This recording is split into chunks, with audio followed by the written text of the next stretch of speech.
why are you already thinking I'm already pregnant? A lot happened.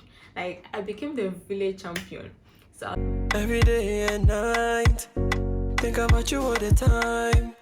I'm all in for you, and I know that one day things gonna be alright.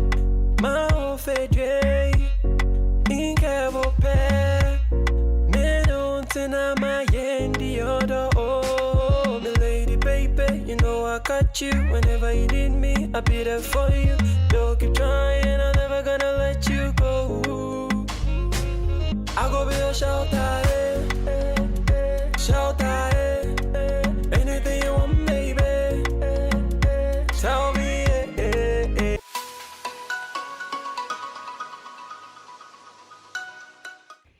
hey everyone, my name is Portia, and this channel is actually a couple channel. I run it with my husband if you're new here, but then the old subscribers, you already know me. Guys, the long awaited video is here.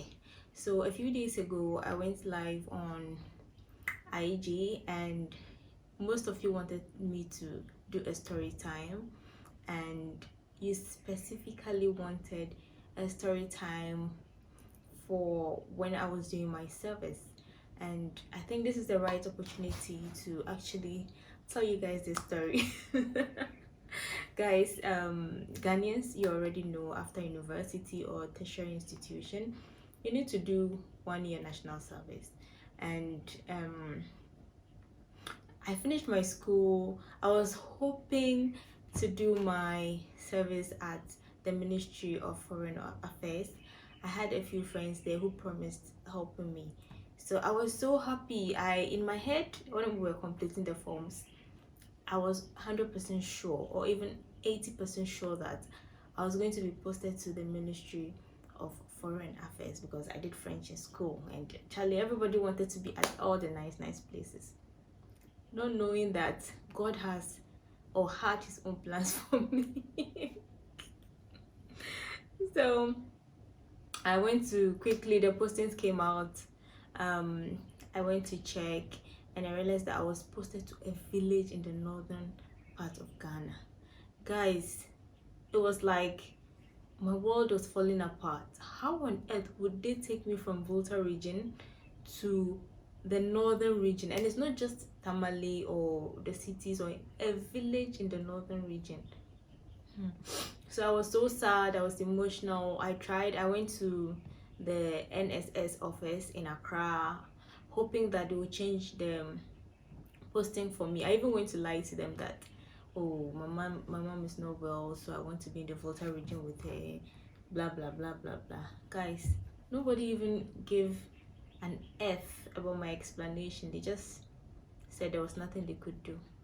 So I just had to psych my mind. My father was all emotional. Oh, my daughter is going to be in the north, blah blah blah. My mom was also emotional. They were all like sad, but then I told myself, well, I'm not the only one doing my service, and some of my colleagues also got their postings in worse villages. My village could even be found on Google Maps, but then some of them, we could not even find their villages on Google Maps. So at least it's just for 1 year. So I tried consoling myself by telling myself, oh, it's just for 1 year, you'll be done soon, you'll start liking the place, don't worry. So I kind of started psyching myself, and finally I went to the north, and so we had to do some registration in the regional capital, which is Tamale.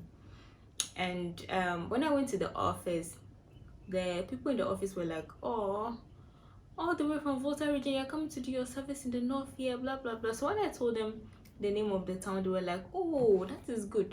Bimbila is even close to northern Volta, so it's close to, no, they didn't even say northern Volta. They just said, oh, Bimbila is close to Volta region, you are from Volta region, it's okay. I was like, guys, I come from the southern part of Volta region. I'm not from like Pando and those places that I was saying, oh, okay, it's closer. It's actually very far.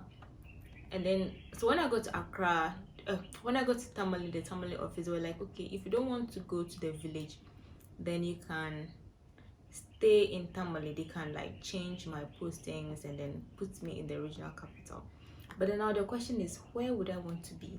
and I didn't also have accommodation. I didn't have enough money, and my cousin used to live in Tamale, but I didn't really want to live with her. Like, I wanted to start my life. I wanted to be a big girl. I wanted to be on my own. I didn't want to go and be living with people. So I said no, I'll go to the village. So I packed a few things, and apparently to get to the village you had to go and get a ticket at the Metro Mass bus station. That's the popularly known as the Kufo bus station. So I got my ticket in the morning, and I had to wait until 3 p.m. for the bus to get full. Like, from morning I was at the station waiting till 3 p.m. for the bus to get full. God, like, seriously. And unfortunately for me, I had my period around that time, so I was flowing, and I had to go on this trip that I didn't even know. So fast forward, it was 3 o'clock, the bus got full. I was hoping to get a seat to sit on. Huh? Only for me to see that people were standing. Like, the bus was full and over full. I had to like stand in the car. I was so lucky that there was one guy who got up and said, okay, madam, you sit down. Like, everybody was dirty, everybody was smelling, they were all in the bus. I was like, God, where exactly am I going? Which village is this? Guys, I remember this very well, and it was around the rainy season, and all the roads were like spoiled, muddy, flooded, and at a point we had to get down from the bus. They had to push the bus. Oh my God, guys, it was one of like my worst nightmares. I never and ever saw this happening. And then fast forward, we got to the village around 9 p.m. Guys, when we got there, there was a barrier and people started getting down, and I didn't even understand the language. I was like, what is happening? So the gentleman who gave me his seat, I asked him, please, why is everyone getting down? What's happening? So okay, the whole idea was, I didn't know anyone in the village, so my plan was, when I get to the village, I would get a guest house, and then the next morning or whatever, I was hoping to get there early, and then I can start looking for the National Service Office and then start from there.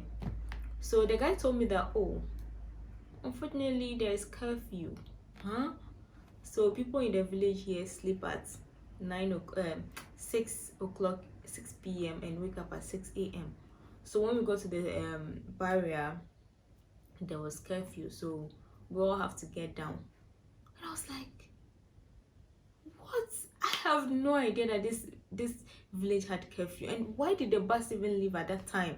Like, I was so sad, and I started crying because I was already menstruating. I had soiled myself, and I needed to go and take some good shower, or even if it's not a shower, just take a bath and then sleep or change myself. I was like, God, what am I going to do? So fortunately for me, I called my parents on the phone, and then we were speaking, and when I was like, this place, the people are, the place is just basa. And then, God being good, one of the policemen understood what I said, so he was also number 9. Then he called me. He was like, what's happening? I told him that, look, I'm menstruating, and I'm not aware that this place is like this. I have to be in a room at 6 p.m. I didn't know of all these things, so what am I going to do? And guys, the whole place was very quiet, and I don't even know what happened. When we got down, everybody vanished. Like, they all knew where they were going, so they vanished. Now the policeman said, okay, right now I can't take you to any hotel, so what I will do is I will take you to my house. I was like, huh? Policeman, you want to take me to your house? I don't know you from anywhere. And guys, I needed to change myself too. I needed to bath. Oh my God, I was torn between the devil and then the Red Sea. What do? I don't know the village. So I told myself, so I called my mother, because if I had told my father that, he would not understand. So I told my mom that, okay, this is what is happening, and I'm going to the policeman's place, so just in case something happens to me, they should know that this and this and this. So the first question I asked the policeman is, why do you want to take me to your house? He was like, I want to help you. If you're not interested, then that's your business. So I just had to keep quiet. I went to his house. Guys, his bathroom was very far from his room, and then he fetched a bucket of water for me. I entered the bathroom, a local bathroom, of course. Look, guys, before God and man, I didn't bath. I just changed my pad, and I went back to the room. And then when he dropped me off, he had to go back to his post, guys. So I had to sit down. Look, I was so scared. I thought he was going to ambush me and rape me or something. So the whole night, from 10 o'clock to the next morning, I was sitting down in his couch, like just praying for the next morning, guys. And this experience, for me, that whole night, I was thinking, God, what have I done wrong? What have I done to deserve all this? I was thinking, so many things were coming to my mind. And then God being good, the next morning he came, because he's just a young guy, like a newly posted police. So young guy, he took me to the National Service Secretariat the next day. When we got there, they were like, yes, I am part of their district, but I am not in that village. I'm in another village inside the village. Oh my God, guys. I was going mad. I was going crazy. So I was like, okay, so how can I get to that village? They said there's a bus that comes only on market days and then goes back. I was like, how am I going to manage this on only market days? And I think the next market day was like a week from there. Because I told the policeman, and the policeman said, don't worry, I'll take you there. So he took me on his motorbike, and that was my first time actually sitting on a motorbike, guys. I was holding this guy like this. I was so scared. And then we got to the village. When we got there, it was senior high school, their local senior high school, and then they wanted me to teach English in English. So I had to be very smart. I told them that no, I did French and I would like to be teaching in French.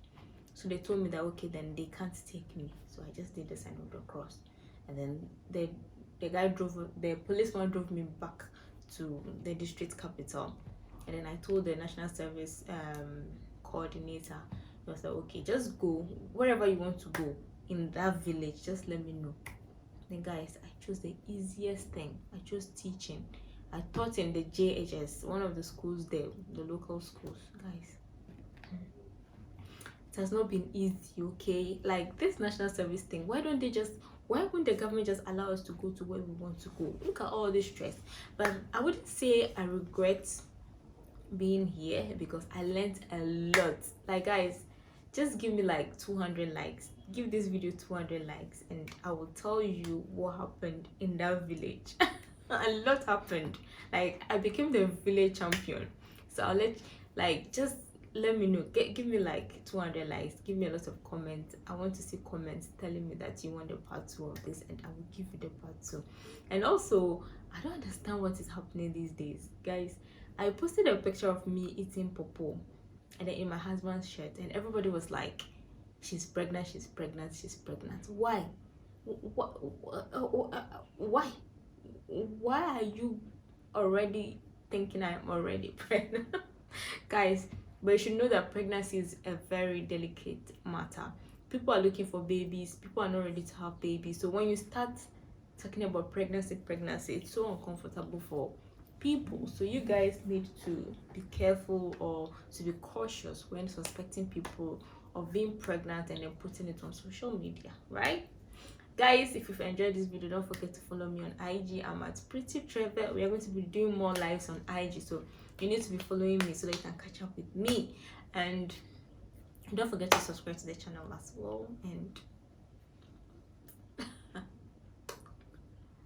tell me